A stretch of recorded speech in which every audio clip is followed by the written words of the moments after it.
الحمد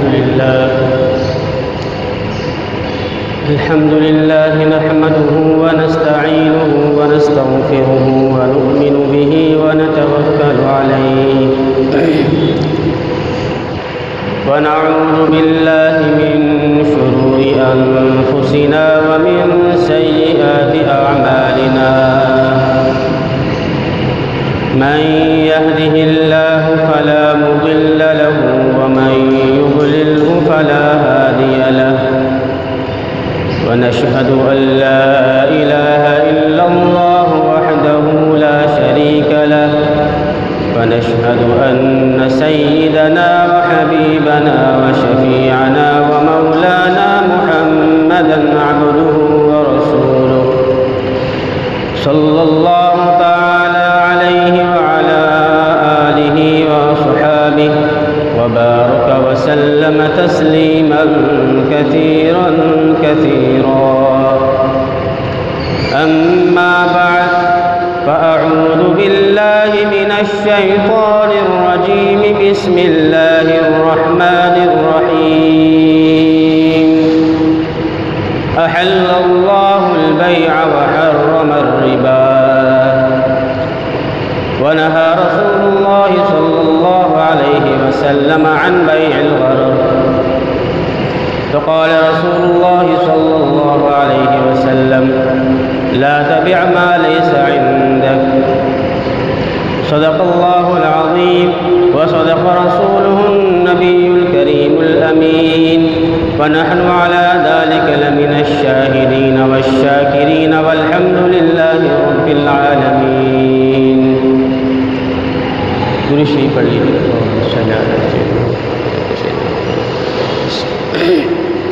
میرے محترم بھائیوں، عزیزوں، دوستوں، بزرگوں، جیسا کہ گزشتہ جو میں عرض کیا گیا تھا کہ خرید و فروخت اور کاروبار اور تجارت کے حوالے سے نشستیں ہوں گی. انشاءاللہ آج ہماری یہ دوسری نشست ہے. اس میں ہم خرید و فروخت، سیل پرچیز کی جو جائز صورتیں ہیں اور جو ناجائز صورتیں ہیں اس پر بات کریں گے.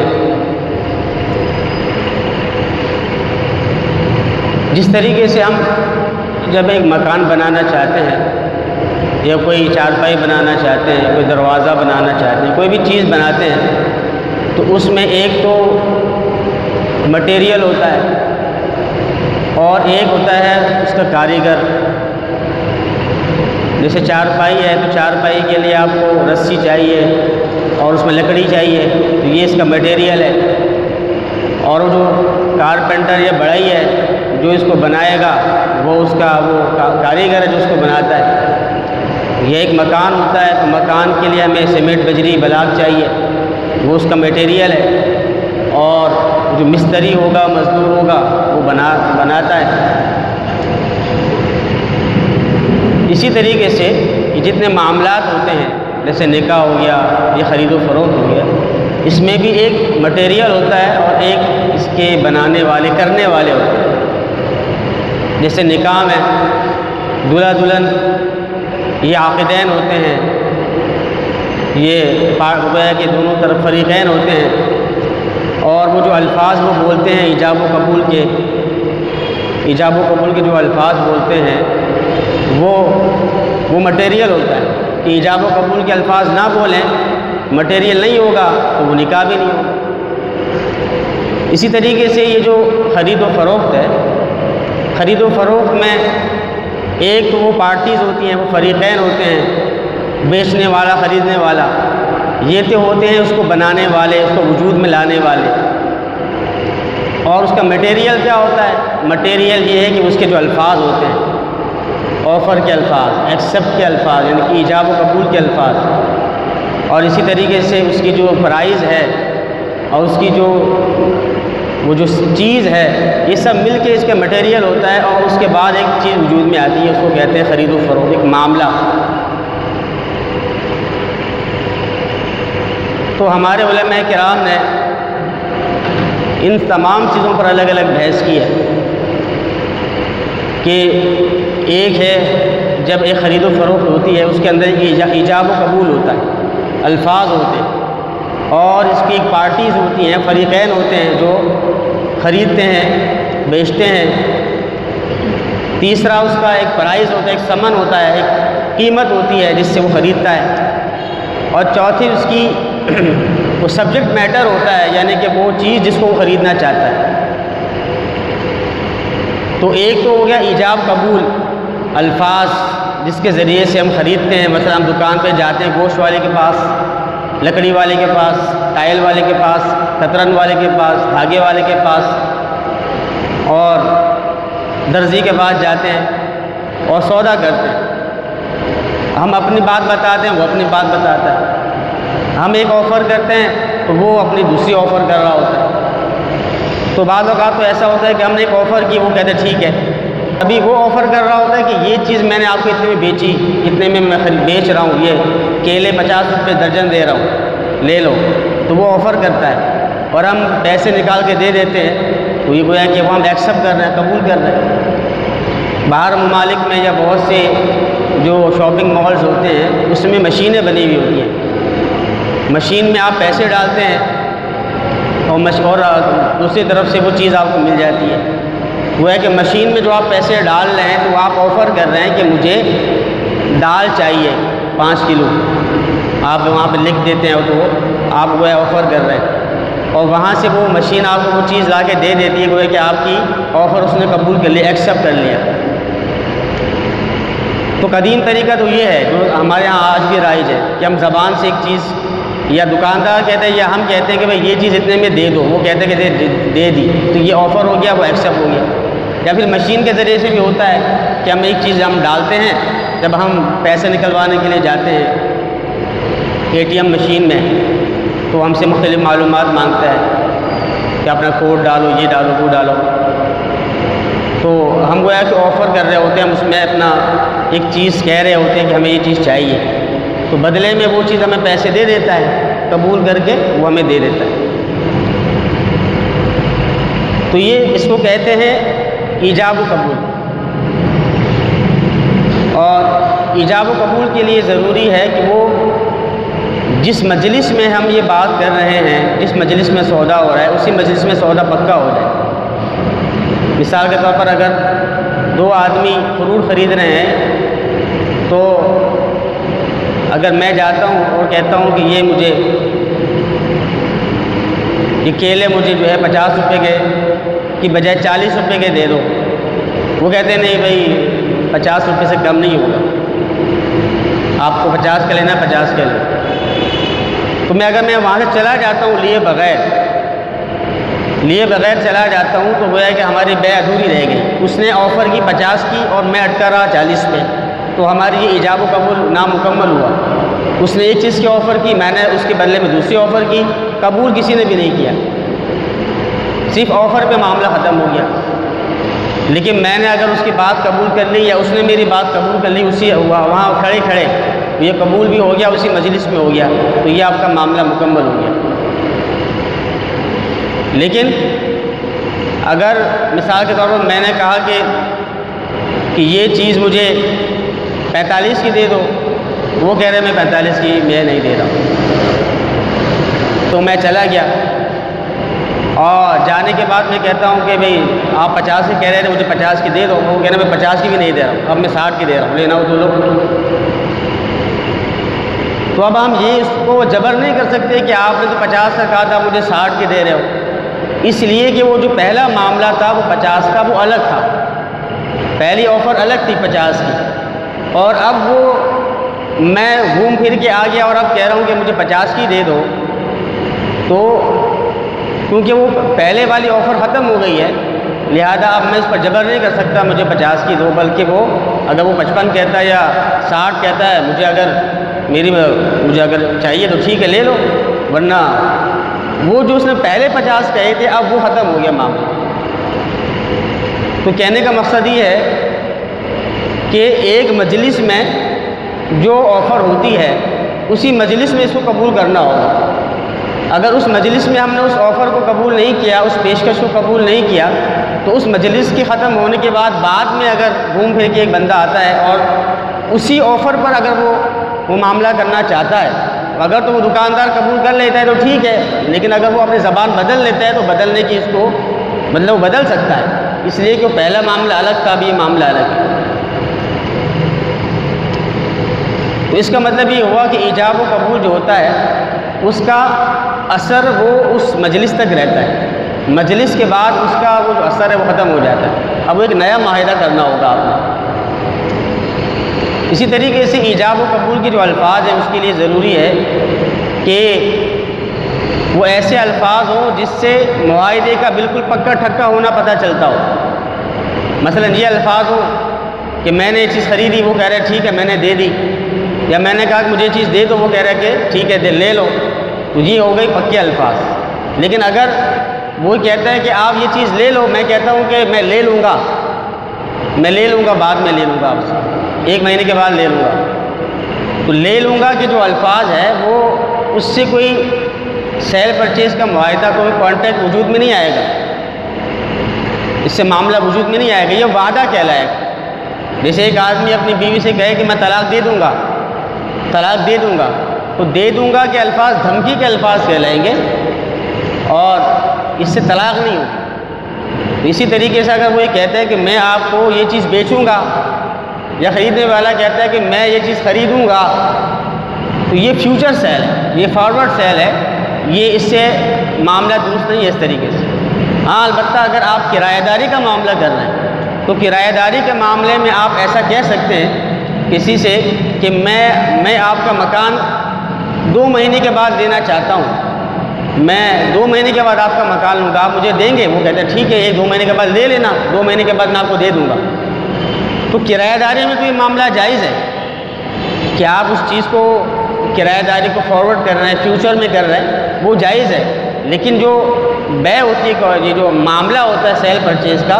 اس میں فیوچر نہیں ہو سکتا، مستقبل کے الفاظ آپ نہیں کہہ سکتے، وہ وعدہ بے ہوگا، وہ بے نہیں ہوگی، معاملہ نہیں ہوگا، کانٹیکٹ وجود میں نہیں آئے گا۔ اسی طریقے سے یہ تو ہو گئے ایجاب و قبول کے الفاظ۔ ایجاب و قبول کے الفاظ میں آج کے جو جدید معاملات ہیں اس کے روح سے موبائل فون پہ بھی ایجاب و قبول ہوتا ہے، کبھی یہ جو آن لائن ہے واٹس ایپ کے ذریعے سے، ای میل کے ذریعے سے، فیکس کے ذریعے سے، اس کے ذریعے بھی ایجاب و قبول ہو رہا ہوتا ہے، یعنی کہ آپ موبائل پہ بیٹھ کے سے کال پہ بات کر رہے ہوتے ہیں، ملک میں بیرون ملک میں کال کے ذریعے بات کر رہے ہوتے ہیں، یا آپ واٹس ایپ کے ذریعے سے چائنا میں، امریکہ میں معاملہ کر رہے ہوتے ہیں، یا ای میل کے ذریعے سے ہمارے پاس ای میل آتی ہے کہ ہم آپ کو یہ چیز بیچنا چاہ رہے ہیں، آپ خریدیں گے، تو اگر ہم کہہ دیں کہ ٹھیک ہے ہاں میں نے ایکسیپٹ کیا، ہم ای میل میں جواب میں کہہ دیں یا واٹس ایپ پہ جواب میں کہہ دیں تو ٹھیک ہے یہ بھی ہو جائے گا۔ تو جس طریقے سے کوئی معاملہ آپ کسی جگہ پہ بیٹھ کے بالمشافہ کر سکتے ہیں، کسی جگہ پہ بیٹھ کے کر سکتے ہیں، اسی طریقے سے غائبانہ طور پر ٹیلی فون کے ذریعے سے یا ای میل کے ذریعے سے یا فیکس کے ذریعے سے بھی کر سکتے ہیں، اس میں شرعاً کوئی حرج نہیں، لیکن اس کے اصول و ضوابط وہی ہیں کہ الفاظ اس کے فیوچر کے نہیں ہونے چاہیے بلکہ کرنٹ الفاظ ہونا چاہیے کہ میں نے خریدا وہ کہ میں نے بیچا، اور جس چیز میں معاملہ ہوا ہے، جتنی قیمت میں جتنی چیزوں کا جن اوصاف کے ساتھ معاہدہ ہوا ہے تو قبول میں بھی وہی الفاظ ہونے چاہیے، یعنی کہ اگلے کمپنی آپ کو کہہ رہی ہے کہ ہم آپ کو 2 فریج دیں گے اور 1 لاکھ میں دیں گے اور اس کمپنی کا ہوگا، اب آپ اس کے جواب میں کہہ رہے ہیں کہ بھئی مجھے تو ایک ہی فریج خریدنا ہے، وہ بھی 40,000 روپے کا، تو گویا کہ یہ آپ قبول نہیں کر رہے، اس کے بعد آپ نئی آفر کر رہے ہیں، اس نے ایک آفر کر دی، آپ نے اس کے آفر کو ٹھکرا دیا اور آپ ایک نئی آفر کر رہے ہیں، وہ کہہ رہے ہیں کہ 1 لاکھ میں 2 فریج دے رہا ہوں اور فلانی کمپنی کے فلانے اوصاف ہوں کہ آپ کہہ رہے ہیں کہ نہیں مجھے تو ایک چاہیے اور 40,000 کا چاہیے، تو اگر تو وہ قبول کر لے ٹھیک ہے، قبول نہ کرے اس کی مرضی۔ آپ یہ نہیں کہہ سکتے کہ آپ نے جب 1 لاکھ کے 2 کہہ دیے ہیں تو مجھے 50,000 کا 1 دے دو، ایسا بھی نہیں کہہ سکتے، اس نے تو 2 کو ملا کے کہا ہے کہ 1 لاکھ میں دوں گا، آپ یہ نہیں کہہ سکتے کہ مجھے 50,000 کا 1 دے دو، اس لیے کہ 2 چیزیں ایک ساتھ ہوں گی تو اس کی قیمت الگ ہوتی ہے، ایک چیز جب زیادہ تعداد میں آپ لیتے ہیں تو اس کی قیمت الگ ہوتی ہے، اور ایک پیس لیتے اس کی قیمت میں فرق پڑ جاتا ہے، کیونکہ کسی کمپنی نے یا کسی بندے نے آپ کو 2-3 چیزیں ملا کے کہی ہیں کہ یہ چیزیں اتنے کی ہیں، 1 لاکھ روپے کی ہے مثلا، اور آپ کہہ رہے ہیں کہ مجھے تو ایک پیس چاہیے اور 25,000 کا چاہیے یا 50,000 کا چاہیے، ایسا نہیں ہو سکتا۔ اگر تو مان لے ٹھیک ہے، اس کی مرضی ہے، لیکن آپ یہ نہیں کہہ سکتے کہ آپ نے 1 لاکھ کی 2 کہی تھی یا 1 لاکھ کی 4 کہی تھی، تو لہٰذا میں ایک خرید رہا ہوں، 25,000 میں خرید رہا ہوں یا 50,000 کی خرید رہا ہوں، تو مجھے آپ نے دینا ہی دینا ہوگا، ایسا نہیں ہو سکتا۔ تو آفر میں اگر 4 چیزیں ہیں تو چاروں کو ایک ساتھ قبول کرنا ہوگا، آفر میں 2 ہیں تو 2 کو قبول کرنا ہوگا۔ تو یہ تو ہے ایجاب و قبول۔ دوسری چیز ہے اس میں پارٹیز یا فریقین، جس کو کہتے ہیں کہ بائع مشتری کہتے ہیں، ایک خریدنے والا ہوتا ہے، دوسرا بیچنے والا ہوتا ہے۔ تو خریدنے اور بیچنے والے کے اندر یہ شرط ہے کہ وہ عقل و شعور رکھنے والا عاقل ہوں۔ یہ ضروری نہیں ہے کہ وہ بالغ ہوں۔ ایک بچہ جو سمجھدار ہے، 12-13 سال کا بچہ ہے، 8-9 سال کا بچہ ہے، آپ نے اس سے کوئی چیز منگوائی، یا آپ کی دکان پہ ایک بچہ آتا ہے 8-9 سال کا، 10 سال کا، وہ کوئی چیز خریدتا ہے، تو وہ 9-10 سال کا بچہ ہے، سمجھدار ہوتا ہے، عقل و شعور اس کے اندر ہوتا ہے، تو وہ بے ہو جائے گی، وہ درست ہے۔ لیکن اگر بچہ بالکل ناسمجھ ہے، 2 سال کا 3 سال کا بچہ آپ کے پاس آیا اور آپ سے وہ 500 روپے کی گھڑی مانگ رہا ہے، 500 روپے کی کوئی شاپنگ کرنا چاہتا ہے، اور آپ نے اس کو وہ 500 روپے لے کے وہ چیز دے دی، تو یہ درست نہیں ہے، اس لیے کہ وہ نہ سمجھے۔ وہ جو پارٹی آپ کے پاس آئی ہے وہ ایک معصوم بچہ ہے، اس کے اندر کوئی عقل نہیں ہے، وہ ایسے پیسے لے کے آ گیا ہے۔ اسی طرح کوئی پاگل ہے، 50-60 سال کا ایک آدمی ہے لیکن ہے پاگل، وہ آپ کے پاس 1 لاکھ روپے لے کر آتا ہے اور آپ سے کوئی معاہدہ کر رہا ہے، تو وہ درست نہیں ہے، اس لیے کہ وہ نہ سمجھ ہے۔ تو جو پارٹیز ہیں، جو فریقین ہیں، خریدنے والے بیچنے والے، اس کے اندر یہ شرط ہے کہ وہ عقل مند ہو، عقل و شعور والا ہو، پاگل نہ ہو، اور بہت ہی ایسا بچہ جس کے اندر سمجھ نہیں ہوتی، ایسا نہ ہو، ورنہ وہ بیع درست نہیں ہو۔ تیسری چیز ہے، کسی بھی بیع کے اندر ایک چیز ہوتی ہے پرائز یا ثمن، اس کو قیمت بھی آپ کہہ سکتے ہیں۔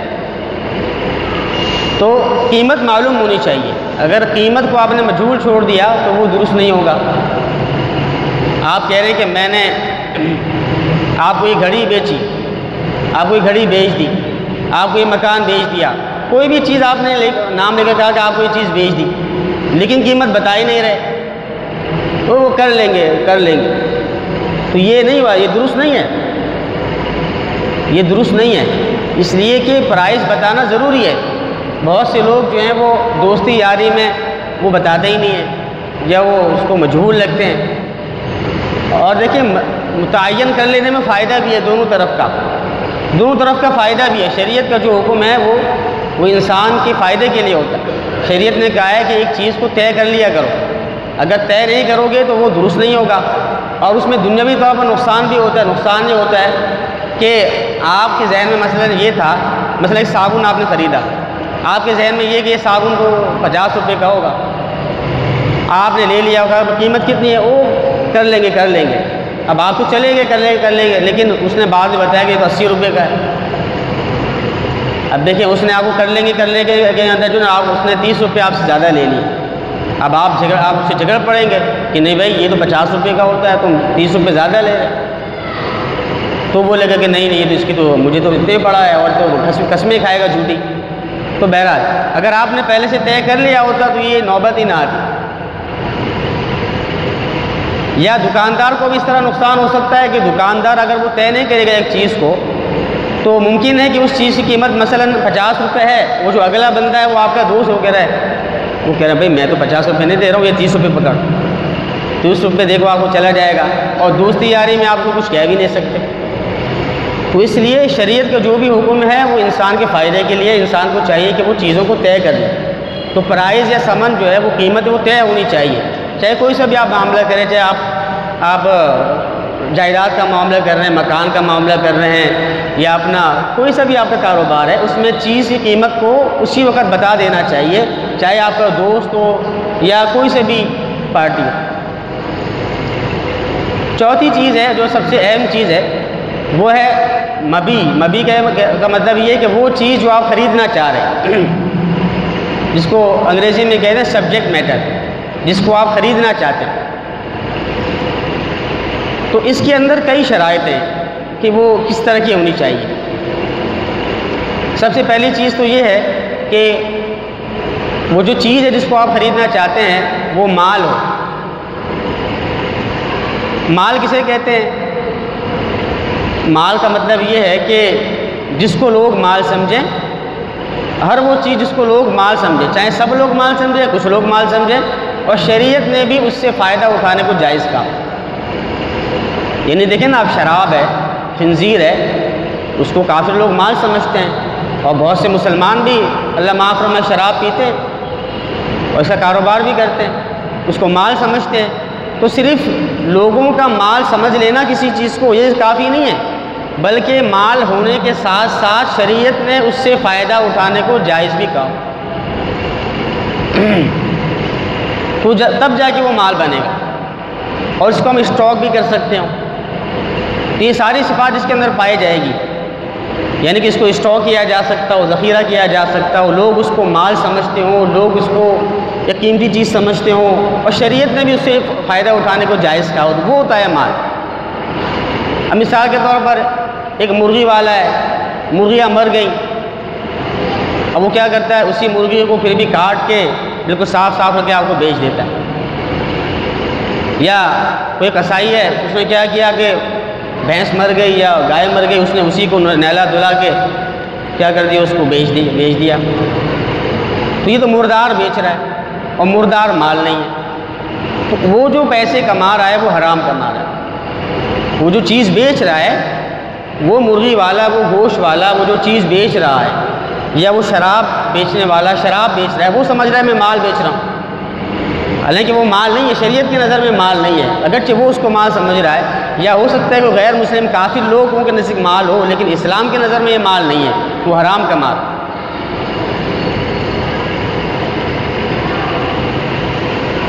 البتہ گوبر ہے، تو گوبر اگرچہ ناپاک ہوتا ہے، لیکن اس کو لوگ مال سمجھتے ہیں، اور ہر زمانے میں اس کو کھاد کے طور پر استعمال کیا جاتا ہے، تو گوبر کی بے جائز ہے۔ بجری ہے، یہ مال ہے، اس کو مال سمجھا جاتا ہے۔ بجلی ہے، گیس ہے۔ اب بجلی گیس آپ یہ نہیں کہہ سکتے کہ بجلی تو نظر ہی نہیں آتی، گیس تو نظر ہی نہیں آتی۔ ٹھیک ہے، کوئی چیز ایسی ہوتی ہے جو نظر نہیں آتی، لیکن بجلی اور گیس دونوں ایسی چیزیں کہ اس کو ہم ذخیرہ کر سکتے ہیں۔ اسی وجہ سے اس کی جو ہے ٹینکیاں ہوتی ہیں وہ بکتی بھی ہیں، اور بجلی کے یونٹ بھی ہوتے ہیں، اور وہ جہاں بجلی گھر ہوتا ہے وہاں بجلی باقاعدہ بن رہی ہوتی ہے، تو بجلی کو ذخیرہ کرنا ممکن ہے، اور ایک مال ہے جس کی خرید و فروخت ہوتی ہے، تو لہٰذا اس کی خرید و فروخت جائز ہے۔ اور کچھ حقوق، کچھ رائٹس کہتے ہیں، رائٹس کوئی حقوق ایسے ہوتے ہیں کہ جن کی بے جائز ہے، جن کی اور بعض ایسے جن کی بے جائز نہیں ہے، جن کو خرید و فروخت جائز نہیں ہے۔ ایک آدمی جب مرتا ہے، ایک باپ جب مرتا ہے تو اس کی اولاد اس کی وارث بنتی ہے۔ اب ایک اولاد کہتی ہے کہ میرے والد کے مال میں جو میراث کا حق ہے وہ حق میں بیچتا ہوں۔ وہ تو حق ہے تو صحیح، لیکن وہ تو جب مرے گا تب حق بنے گا، مرے گا تب حق بنے گا۔ والد کا جب انتقال ہوگا اس کے بعد وہ میراث میں اس کا حق بنے گا، اب اسے تھوڑی حق ہے۔ تو حق کے میراث کو بیچ رہا ہے تو یہ جائز نہیں ہے۔ اسی طریقے سے حق کے شفا ہے، اس کو بیچنا جائز نہیں ہے۔ شفا ہوتا ہے، وہ پنجاب وغیرہ میں ہوتا ہے کہ ایک آدمی جب اپنا مکان خریدنا چاہتا ہے تو پہلے پڑوسی سے پوچھتا ہے کہ بھئی آپ کو یہ مکان چاہیے کہ نہیں چاہیے۔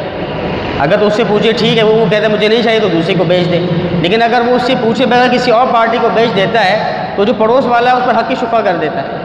کہ اس نے مجھ سے پوچھے بغیر مکان بیچ دیا، اب نیا جو پڑوسی آئے گا پتہ نہیں کیسا ہوگا، اس سے مجھے نقصان ہوگا۔ تو پنجاب وغیرہ میں یہ چیزیں حق کی شفا وغیرہ ہوتا ہے، اگرچہ ہمارے یہاں تو لوگ سمجھتے بھی نہیں کیا ہوتا ہے، تو اس کو بیچنا جائز نہیں ہے۔ لیکن کچھ حقوق ایسے ہیں کہ اس کو بیچنا جائز ہے۔ مثلا گڈ ول ہے، ایک آدمی نے اپنی کمپنی کو رجسٹر کروا لیا، اور رجسٹر کروانے کے اس پر لاکھوں روپے لگے، اور اس کے بعد اس نے کمپنی کو چلایا، مثلا جو ہے ٹویوٹا ہے،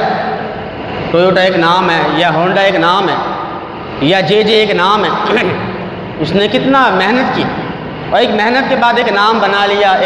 اس کا ایک گڈ ول بن گیا اس کا۔ اب وہ ایک آدمی اپنے اس گڈ ول کو بیچتا ہے کہ میں اپنا یہ جو نام ہے جے یا جو ہے ہونڈا، یہ نام بیچنا چاہتا ہوں اور اس کے لیے میں 1 ارب روپے کا بیچتا ہوں، تو یہ بیچنا جائز ہے، گڈ ول کا بیچنا جائز ہے۔ جو قانونی حقوق ہوتے ہیں، یہ ایک آدمی نے کتاب لکھی اور کتاب لکھنے کے بعد اس کے حقوق طبع جو ہوتے ہیں، اس کو چھاپنے کے حقوق وہ اپنے پاس رکھ لیتا ہے کہ اس کو چھاپنے کا میرے پاس ہے، کسی اور کے پاس نہیں ہے، تو ایسا کرنا جائز ہے، اس لیے کہ اس کی محنت لگی ہے۔ آپ میں سے کسی کی کمپنی ہے اور رجسٹرڈ کمپنی ہے، کسی کا اسکول ہے، رجسٹرڈ اسکول ہے، اس کا ایک نام ہے، ایک نام ہے بیکن ہاؤس، مثلا ایک نام ہے بیکن، بڑا نام ہے۔ اب بیکن ہاؤس کا جو مالک ہے، یا مثلا KFC برگر ہے، میک ڈونلڈ برگر ہے، تو یہ اس کا ایک نام ہے، پیپسی کا ایک نام ہے، کوکا کولا کا ایک نام ہے، ڈیو کا ایک نام ہے، تو یہ اس کے جو مالکان ہیں اگر یہ نام بیچتے ہیں کسی اور کو، وہ پیسے لے کے وہ نام آپ کو دے دیتے ہیں، تو یہ جائز ہے، اس لیے کہ اب جو بہت بڑھیا مال بن گیا، بہت اعلیٰ مال بن گیا کہ لوگ پیپسی کو ہی مانگتے ہیں، کوئی اور کمپنی ہو تو اس کو کوئی پوچھتا بھی نہیں ہے۔ تو مال کی تعریف میں یہ چیزیں شامل ہیں، گیس ہو گیا، بجلی، یہ گڈ ول، یہ جو ٹریڈ مارک ہوتا ہے، یہ سب مال کی تعریف میں آتا ہے۔ اسی طریقے سے میں نے جو دوسری بات بتائی کہ وہ چیز ایسی ہونی چاہیے جس کو ہمارے یہاں کہا جاتا ہے متقوم ہو، یعنی کہ شریعت نے اس سے فائدہ اٹھانے کو جائز قرار دیا۔ اب ایک آدمی خون بیچتا ہے، جیسے اسپتالوں میں ہوتا ہے کہ خون کی بوتلیں بیچی جاتی ہیں، تو خون کو بیچنا، خریدنا یہ جائز نہیں ہے۔ ہاں، وہ جو ہاسپٹل والے ہیں یا بلڈ بینک والے ہیں، ان کا ایک خرچہ آیا ہوا ہوتا ہے، انہوں نے اس کو سیل لگائی، مہر لگائے، لوگوں کے پاس جا کے خون لیا، اس کو مختلف طریقوں سے محفوظ رکھا، اس کے جو سروس چارج ہوتے ہیں وہ تو لے سکتے ہیں، لیکن یہ کہ خون کی خرید و فروخت درست نہیں ہے۔ لیکن اگر آپ مجبور ہیں کہ اگلا بندہ مریض مر رہا ہے اور آپ مجبور ہو گئے، مجبوری کی وجہ سے آپ خرید رہے ہیں، تو ٹھیک ہے آپ خرید سکتے ہیں، لیکن گناہ اس کو ہوگا، جس نے بیچا اس کو گناہ ہوگا، آپ نے مجبوری میں خریدا ہے، لیکن حقیقت میں خون کی خرید و فروخت جائز نہیں ہے۔ اسی طریقے سے کوئی بھی انسانی عضو ہے، ایک آدمی اپنا گردہ کسی کو دے رہا ہے، ایک آدمی اپنی آنکھ کسی کو دے رہا ہے، کوئی عضو دے رہا ہے، تو وہ ایک الگ بحث ہے کہ گردہ دینا جائز ہے، آنکھ دینا جائز ہے کہ نہیں ہے۔ گردہ دینا تو بعض شرائط کے ساتھ جائز ہے، بعض شرائط کے ساتھ، لیکن وہ شرائط معلوم کی جا سکتی ہیں، لیکن یہ کہ جو آدمی گردہ دے رہا ہے وہ یہ کہہ کے دے رہا ہے کہ مجھے اتنے لاکھ روپے دو تو میں اپنا گردہ دوں گا، تو یہ جائز نہیں ہے، اس لیے کہ کوئی بھی انسان کی کسی بھی عضو کی خرید و فروخت جائز نہیں۔ آج کل ایک کاروبار نکلا ہے، بالوں کو بیچا جاتا ہے، جو انسانی بال ہوتے ہیں، یہ بالوں سے اعلیٰ چیزیں بنائی جا رہی ہیں اور اس کو پاؤ کے حساب سے، کلو کے حساب سے بڑے مہنگے داموں لوگ اس کو خریدتے ہیں، تو یہ جائز نہیں ہے، یہ انسانیت کی توہین ہے۔ انسان کی جو اعضاء ہے وہ اللہ نے محترم بنائے، انسان جیسے اشرف المخلوقات ہے، تو اس کے جو ناخن ہے، اس کے جو بال ہیں وہ بھی محترم ہے، اس کو بیچنا اور کاروبار کا ذریعہ بنانا جائز نہیں۔ تیسری چیز ہے کہ جو چیز بیچی جاتی ہے، جس کو ہم نے کہا مبی سبجیکٹ میٹر، اس کی تیسری شرط یہ ہے کہ وہ موجود بھی ہو، وہ مال جس کو آپ بیچ رہے ہیں وہ موجود ہونا چاہیے، جس چیز کو آپ بیچ رہے ہیں وہ موجود ہی نہیں ہے تو اس کی خرید و فروخت بھی جائز نہیں ہے۔ جیسے ایک آدمی ہے، اس کا مرغی فارم ہے اور وہ لوگوں سے کہتا ہے کہ بھائی یہ جو انڈے ہیں، مرغی نے انڈے دیے ہیں، ان انڈوں کے اندر جو بچے ہیں وہ میں نے آپ کو فی پیس 25 روپے کا بیچا۔ اب حالانکہ دیکھنے میں انڈا ہے اور بیچ کیا رہا ہے وہ چوزا، حالانکہ چوزا تو باہر آیا نہیں ابھی تک، تو یہ جائز نہیں ہے۔ ہاں آپ یہ کر سکتے کہ میں نے انڈا 25 روپے کا بیچا، یہ تو کہہ سکتے ہیں کہ انڈا کیونکہ اس کے اندر اس کی فارمنگ ہو گئی ہے اور یہ ابھی اندر بننا شروع ہو گیا ہے، تو اب یہ انڈا میں 25 روپے کا بیچ رہا ہوں، تو یہ تو آپ کر سکتے ہیں، لیکن یہ نہیں کہہ سکتے میں نے چوزہ آپ کو 25 روپے کا بیچا، اس لیے کہ چوزہ تو باہر آیا نہیں ابھی تک، اور پتہ نہیں آئے گا تو زندہ آئے گا مردہ آئے گا، اور اس میں چوزہ ہے بھی کہ نہیں ہے، وہ 2 نمبری کر رہا ہو آپ کے ساتھ۔ یا مثلا ایک آدمی آپ کو ایک بچیا چاہیے، آپ کو ایک بچہ چاہیے گائے کا، تو آپ فارم میں گئے تو گائے والے نے کہا کہ بھائی دیکھو یہ گابن گائے ہے، اس کے پیٹ میں جو بچہ ہے وہ ابھی بس اب وہ 1 مہینے میں آنے والا ہے، یہ بچہ میں نے آپ کو 35,000 کا بیچا، آپ نے کہا ٹھیک ہے میں نے خرید لیا، تو یہ جائز نہیں ہے، اس لیے کہ وہ بچہ تو ابھی تک آیا ہی نہیں ہے، اس کا تو دنیا میں ابھی تک وجود ہی نہیں ہوا، اور جو پتہ نہیں وہ آئے گا تو زندہ آئے گا مردہ آئے گا۔ ہاں یہ ہو سکتا ہے کہ آپ پوری گائے جو کہ گابن گائے ہے، جس کی قیمت ویسے 70,000 ہوتی ہے، لیکن اس کی گابن ہونے کی وجہ سے آپ اس کو 1 لاکھ میں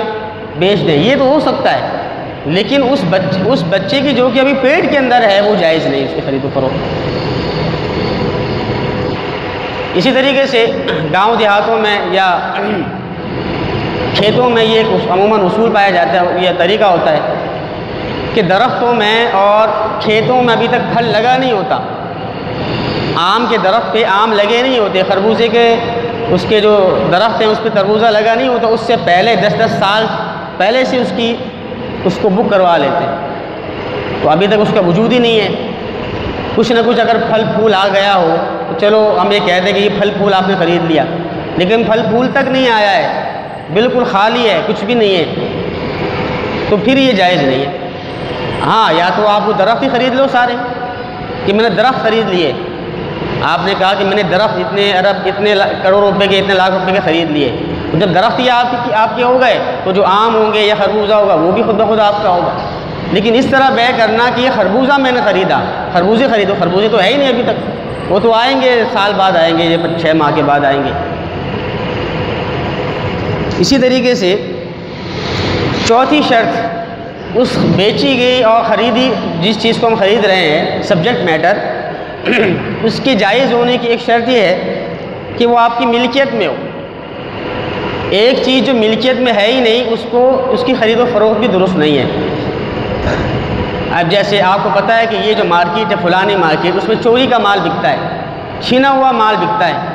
اور پھر بھی آپ خرید رہے ہیں، تو یہ آپ بہت بڑی غلطی کر رہے ہیں، اس لیے کہ وہ جو مارکیٹ میں جو بندہ بیٹھا ہوا ہے وہ تو سارا چوری کا مال بیچ رہا ہے، تو وہ مال تو اس کی ملکیت میں ہے ہی نہیں۔ جب وہ مال اس کی ملکیت میں نہیں ہے اور آپ کو پتہ بھی ہے کہ یہ مال اس کی ملکیت میں نہیں ہے، یہاں چوری کا مال بکتا ہے، تو پھر وہ آپ کی ملکیت میں بھی نہیں آئے گا۔ ہاں یہ الگ بات ہے کہ ایک آدمی نے ایک چیز چوری کی اور آپ کو بیچ دی، آپ کو پتہ نہیں ہے، آپ کو نہیں پتہ کہ یہ چوری کا مال ہے، آپ نے خرید لیا، تو اس لیے کہ آپ کو علم ہی نہیں ہے، تو آپ کے لیے تو درست ہے، جو جس نے بیچا اس کے لیے درست نہیں، اس کے لیے اس کا پیسہ حرام۔ تو یہ فرق ہے کہ آپ کو معلوم بھی ہو کہ یہاں چوری کا مال بکتا ہے، پھر بھی آپ خرید رہے ہیں، تو اس کے لیے بھی جائز نہیں اور آپ کے لیے بھی جائز۔ اور اگر اس کو تو پتہ ہے کہ میں چوری کر کے یہ مال بیچ رہا ہوں، اور اس نے آپ کو ٹوپی پہنا دی، آپ کو اس نے پکڑا دی، آپ کو نہیں پتہ، تو آپ کے لیے تو درست ہے، اس لیے کہ آپ کو علم نہیں ہے، لیکن جس نے بیچا ہے تو اس کے لیے درست ہے۔ اسی طریقے سے کوئی چھینا ہوا مال ہے، اس کا بھی یہی حکم ہے۔ اور کچھ چیزیں ایسی ہیں کہ جن کو شریعت نے مباح الاصل قرار دیا ہے، یعنی کہ ایسا مال ہے کہ ہر کوئی جو بھی اس کو لے لے گا وہ اس کا ہو جائے گا، جیسے پانی ہے، اور جیسے پرندے، اڑتے ہوئے پرندے ہیں، آگ ہے۔ اب جو ایک آدمی سمندر پہ کھڑا ہو جائے اور بولے کہ 1 کلو پانی 2 روپے میں لے لو، سمندر پہ کھڑا ہوا، دریا پہ کھڑا ہوا، تو کوئی بھی نہیں لے گا اس لیے کہ وہ تو پانی سب کے استعمال کا ہے، کوئی بھی لے سکتا ہے اس کو۔ لیکن اگر کسی نے یہ پانی اپنے کین میں بند کر لیا، اپنے ٹینکی میں ڈال دیا، اور ٹنکی میں ڈالنے کے بعد پھر بیچ رہا ہے، تو وہ جو پانی اس نے ٹنکی میں ڈال دیا تو وہ اب اس کا مالک ہو گیا اور اب اس کو بیچ سکتا ہے۔ لیکن ایک بڑا پانی ہے، اس بڑے پانی پہ یہ کہنا کہ میں نے اس پانی میں سے اتنا گیلن آپ کو بیچا اتنے روپے میں، تو وہ درست نہیں، اس لیے کہ وہ پانی کسی کی ملکیت میں نہیں ہے، وہ اللہ کی ملکیت ہے۔ یا ایک پرندہ اڑ رہا ہے، یا سمندر میں مچھلیاں ہیں اور آپ کہہ رہے ہیں کہ میں نے 4 مچھلی کے پیس آپ کو جو ہے وہ 4 روپے میں بیچ دیے، تو پہلے مچھلی کو پکڑو تو صحیح۔ تو یہ جو شکار، یہ جو سمندروں میں جانور ہیں یا جو فضاؤں میں پرندے اڑ رہے ہیں، یہ سب کے ہیں، جس نے بھی پکڑ لیا اس کا ہو گیا۔ اب اڑتے ہوئے پرندوں کو بیچنا یا سمندر کے اندر جو جانور اس کو بیچنا پکڑے بغیر، اپنی ملکیت میں لائے بغیر، یہ جائز نہیں۔ اسی طریقے سے ایک بہت اہم بات یہ ہے کہ وہ جو چیز جس کو آپ بیچ رہے ہیں وہ ضروری ہے کہ وہ آپ کے قبضے میں بھی ہو، آپ کی رزق میں آ گیا ہو، آپ کے قبضے میں آ گیا ہو۔ قبضے میں آئے بغیر کسی چیز کو بیچنا درست نہیں ہے۔ آپ نے ایجاب و قبول بھی کر لیا، مثلا ایک پلاٹ ہے، پلاٹ کو تو نہیں، پلاٹ کو تو اس کی مثال یہ کہ ایک ٹائل ہے یا دھاگا ہے یا کپڑے ہیں، یا جیسے چینی کی بوریاں ہوتی ہیں تو گوداموں میں ہوتی ہیں، گندم ہوتا ہے، بڑا مال ہوتا ہے گوداموں میں، کارخانوں میں رکھا ہوا ہوتا ہے، تو وہاں آپ نے کچھ بوریاں خریدی اور آپ کے قبضے میں ابھی تک آیا نہیں ہے، ابھی تک وہ آپ کے قبضے میں، آپ کی دکان میں آیا نہیں ہے، اور آپ نے اس کی اگلی پارٹی سے اس کی خرید و فروخت کر لی، بیچ دیا اس کو، تو یہ بھی جائز نہیں۔ اور یہ ہمارے مارکیٹ میں تقریباً 80-90% کاروبار اسی طریقے سے ہو رہا ہے کہ ایک پارٹی آپ کے پاس آئی، مثلا دھاگے والے کے پاس آئے، ایک پارٹی آئی کہ بھئی مجھے یہ فلانے دھاگا مجھے 10 کلو چاہیے، اور آپ کے پاس وہ دھاگا ہے نہیں، آپ کے پاس وہ دھاگا نہیں ہے، آپ دوسرے اپنے دوست کو فون کرتے ہیں کہ آپ کے پاس یہ دھاگا ہے، وہ کہہ رہا ہے کہ ہے، وہ کہہ رہا ہے کہ میں ایک بندہ بھیجتا ہوں، آپ اس کو دے دینا، یعنی کہ آپ کے قبضے میں آیا نہیں ہے، آپ کے قبضے میں آئے بغیر آپ وہیں سے دوسری پارٹی کو بیچ رہے ہیں۔ کوئی بھی چیز ایسی ہو، کوئی بھی چیز ہو، چاہے وہ زمین کے علاوہ کوئی بھی چیز ہو، اس لیے کہ زمین میں تو یہ بات جائز ہے، زمین کے اندر سے بھی یہ بات جائز ہے کہ اس پر ابھی تک آپ نے مکمل قبضہ نہیں کیا، ابھی جب صرف ملکیت آئی ہے، اور ملکیت میں آنے کے بعد وہ چیز آپ کے نام پہ ٹرانسفر ہو گیا ہے، وہ مکان آپ کے نام پہ ٹرانسفر ہو گیا ہے اور آپ نے آگے بیچ دیا قبضے سے پہلے، تو زمین میں تو جائز ہے، لیکن زمین کے علاوہ کوئی بھی چیز ہوگی جب تک وہ آپ کی رزق میں نہیں آتا، قبضے میں نہیں آتا، اس کو آگے آپ بیچ نہیں سکتے۔ البتہ یہ جو گودام ہوتے ہیں چینی کے، چاول کے، اس میں بعض اوقات آپ کو ایک ڈیلیوری آرڈر مل جاتا ہے، جس کو ڈیو کہتے ہیں، کہ مثلا آپ نے پیسے دے دیے تو اس نے آپ کو ایک آرڈر بنا کے دے دیا، پرچی بنا کے دے دی، اس پرچی میں لکھا ہوا ہوگا کہ اس آدمی نے 100 بوریاں خریدی ہیں اور پیمنٹ دے دی ہے، وہ پرچی جب بھی آپ جا کے دکھاتے ہیں تو وہ آپ کو وہ مال آپ کو آپ کے سوزوکی میں، آپ کی مزدا میں لوڈ کر دیتے ہیں۔ تو یہ جو ڈیلیوری آرڈر آپ کو مل گیا ایک طرح کا قبضہ ہے، اگر یہی ڈیلیوری آرڈر آپ نے کسی اور کو بیچ دیا تو یہ درست ہے، اس لیے کہ وہ ایک طرح سے قبضہ ہو جاتا ہے۔ اصل میں قبضے کی 2 قسمیں ہیں، ایک تو فزیکلی قبضہ ہوتا ہے، حقیقت میں قبضہ کہ ایک چیز آپ کی جیب میں آ جائے، آپ کی دکان میں آ جائے اور مزدا میں بھر کے آپ کے اس میں آ گیا، گھر میں آ گیا، دکان میں آ گیا، اور دوسرا قبضہ کہلاتا ہے حکمی قبضے کا مطلب یہ ہوتا ہے کہ وہ چیز بھلے آپ کی کنٹرول میں، آپ کے ہاتھ میں، آپ کی دکان میں تو نہیں آیا، لیکن وہ جو دکاندار ہے جس نے بیچا ہے اس نے ہر قسم کی رکاوٹ ختم کر دی ہے، اور آپ کا مال، جو مال آپ نے خریدا ہے، اس مال کو اپنے مال سے بالکل الگ کر کے، ممتاز کر کے، جدا کر کے رکھ دیا ہے کہ آپ جب چاہیں آ کر لے سکتے ہیں، اٹھا سکتے ہیں، جس کو ہماری اصطلاح میں کہتے ہیں تخلیہ کر دینا، یعنی بالکل اس کو اپنے مال سے الگ کر دیا ہے اور موانع، رکاوٹیں ہٹا دی ہیں، تو اس کو بھی قبضہ مانا گیا ہے۔ تو اگر آپ کوئی چیز ٹائل خریدنا چاہتے ہیں یا دھاگے خریدنے گئے اور آپ نے بک کروا دیا اور اگلے بندے نے آپ کا مال بوروں میں پیک کر کے رکھ دیا اور نام لکھ دیا اور بوروں پر نمبر لگا دیا کہ یہ 10 بورے یا 50 بورے جو ہے فلانے کے ہیں، تو وہ مال کیونکہ آپ کا بالکل الگ کر کے رکھ دیا ہے، آپ جب چاہے اٹھا کے لے کے جا سکتے ہیں، تو یہ بھی ایک طرح کا قبضہ ہے۔ اگر آپ یہی مال کسی اور کو بیچ دیتے ہیں تو یہ جائز ہے، اس لیے کہ یہ قبضہ آ گیا تھا، لیکن اگر وہ مال آپ کا بالکل ملا ہوا ہے، اس دکاندار کے مال کے ساتھ ملا ہوا ہے، اس دھاگے والے نے ابھی تک آپ کا مال الگ نہیں کیا، اپنے ہی مال میں مکس کر کے رکھا ہوا ہے، نہ الگ کیا، نہ پیک کیا، کچھ بھی نہیں، اور آپ کسی اور کو بیچ رہے ہیں، تو یہ اس طرح کا نہ درست نہیں ہے، اس لیے کہ نہ تو یہ فزیکلی قبضہ پایا گیا، حقیقی قبضہ پایا گیا، اور نہ ہی کوئی حکمی قبضہ پایا گیا۔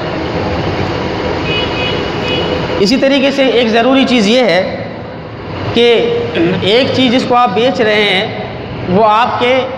اس طریقے سے قبضے میں ہو کہ آپ جس طریقے سے چاہیں اس پر اس پر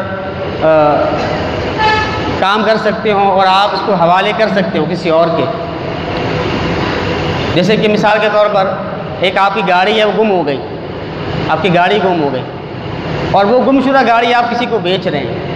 تو وہ گاڑی تو آپ کے اختیار میں ہے ہی نہیں، آپ کیسے اس کو حوالے کریں گے؟ تو گمشدہ گاڑی کو بیچنا درست نہیں ہے۔ یا مثلا ایک مکان کے اندر ایک چھت ہے، چھت کے اندر لینٹر ہے، لینٹر کے اندر جو وہ سریے لگے ہوئے ہوتے ہیں۔ اب ایک آدمی کہہ رہے ہیں کہ میں جو سریے لگے ہوئے وہ آپ کو بیچ رہا ہوں، اس سریے لگے ہوئے وہ آپ کو بیچ رہا ہوں تو پہلے اس سریے کو نکالو تو صحیح، اس کو توڑنا پڑے گا، کتنا مشکل ہے اس کو حوالے کرنا۔ تو وہ چیز جس کو آپ حوالے کر نہیں سکتے تو اس کو بیچنا بھی درست نہیں۔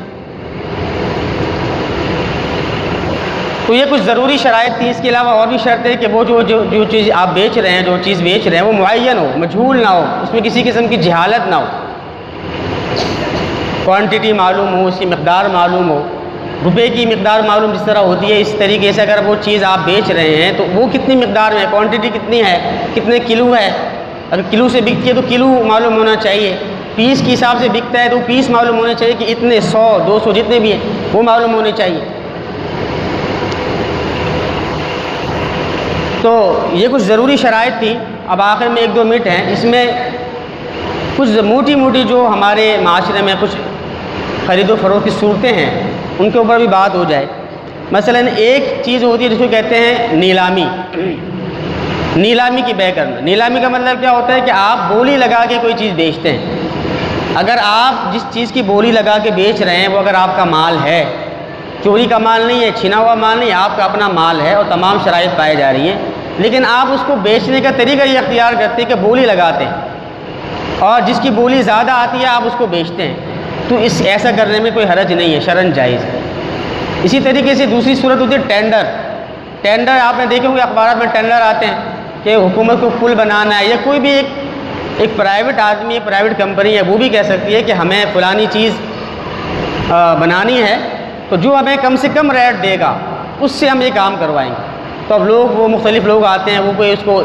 10 لاکھ کا ریٹ دیتا ہے، کوئی 9 لاکھ کا، کوئی 6 لاکھ کا، کوئی 5 لاکھ کا۔ اب وہ جو مالک ہوتا ہے اس کو جو ریٹ زیادہ مناسب لگ رہا ہوتا ہے وہ اس کو اوکے کر دیتا ہے، اس کو کہتے ہیں ٹینڈر، تو یہ بھی جائز ہے۔ اسی طریقے سے ایک ہوتا ہے استجرار۔ استجرار کا مطلب یہ ہوتا ہے کہ آپ جیسے کہ سودا کرتے ہیں کسی دکاندار کے ساتھ کہ پورے مہینے سودا لیتے رہتے ہیں اور لکھواتے رہتے ہیں یا اپنے پاس بھی لکھ لیتے ہیں اور مہینے کے آخر میں پیسے دیتے ہیں، نہ تو اس سے پوچھتے ہیں کہ بھئی یہ چینی کتنے روپے کلو ہے، نہ آٹا کتنے روپے کلو، کچھ نہیں پوچھتے، بس آپ چینی لے کے چلے جاتے ہیں، دال لے کے چلے جاتے ہیں، وہ مختلف اجناس لے کے چلے جاتے ہیں، وہ لکھتا رہتا ہے اور مہینے کے آخر میں آپ پیسے دے دیتے ہیں۔ یا کبھی ایسا ہوتا ہے کہ مہینے کے شروع میں پیسے دے دیتے ہیں اور وہ کرتے رہتے ہیں۔ تو اس پر کافی لمبی چوڑی تفصیلات ہیں، لیکن خلاصہ اس تفصیل کا یہ ہے کہ یہ جائز ہے، ایسا کرنا بھی جائز ہے۔ اسی طریقے سے جسے حج یا عمرے کا پیکج ہوتا ہے، سفری پیکج ہوتا ہے،